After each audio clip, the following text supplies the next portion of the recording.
তো আজকে একটা মজাদার গল্প তোমাদের সাথে শেয়ার করব। যদি গল্পটা ভালো লাগে তাহলে ভিডিওটা কিন্তু অবশ্যই শেয়ার করে দিও। তো একটা ব্যবসায়ী ছিল, ব্যবসায়ের অনেক বড় ব্যবসা। তো বিয়ের কিছুদিন পরেই তাকে একটা আর্জেন্ট কাজের জন্য শহরে যেতে হতো।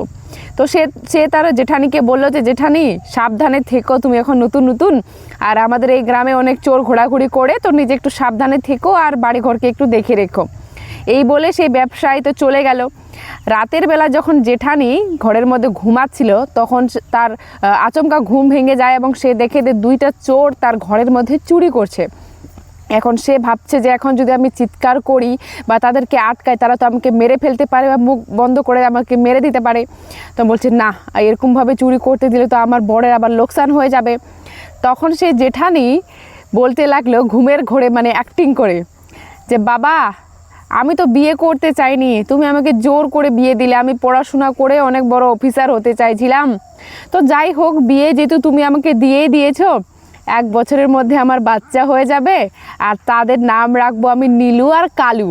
আর তাদের সাথে আমি সারাদিন এনজয় করব, তাদেরকে দেখভাল করব, তাদেরকে স্নান টান করাই দিব, আর তোমার জামাই তো দোকানে থাকবে। আর তারা যখন খাইতে চাইবে না, তাদেরকে আমি তখন আদর করে ডাকবো যে নীলু আয় বাবা খেয়ে যা, আর কালু আয় বাবা খেয়ে যায়। এরকম করে না, তাড়াতাড়ি করে আয়, তাড়াতাড়ি করে আয়। আর এতক্ষণে নীলু আর কালু যারা ছিল, তার পাশের বাড়ির 2টা ছেলে যারা সিঙ্গেল ছিল, তারা শুনতে পেয়ে গেছে। তারা বলছে যে জেঠানির নতুন নতুন বিয়ে হয়েছে, আর আমাকে সেই দিন সে দেখছিল, হয়তো বা আমার প্রেমে পড়ে গেছে। তারা তাড়াতাড়ি করে সেই জেঠানির রুমে আসে আর সেই চোরগুলোকে দেখে আর সেই চোরগুলোকে ধরে ফেলে।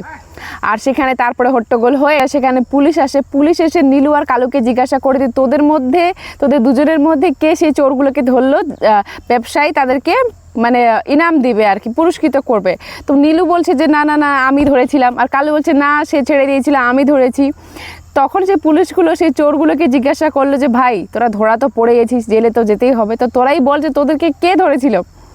তখন সেই চোরগুলো বলল যে আমাদেরকে তো জেঠানির বুদ্ধিতেই আমরা ধরা পড়ে গেছি, না হলে আমাদেরকে ধরার ক্ষমতা কারো ছিল না। বন্ধুরা, এই গল্প থেকে আমরা একটা জিনিস শিখতে পারি যে বিপদ আসবে, ঠিক আছে, কিন্তু বিপদের হাল অবশ্যই আছে। তো ভিডিওটা যদি ভালো লাগে তাহলে অবশ্যই কিন্তু শেয়ার করে দিও। ধন্যবাদ।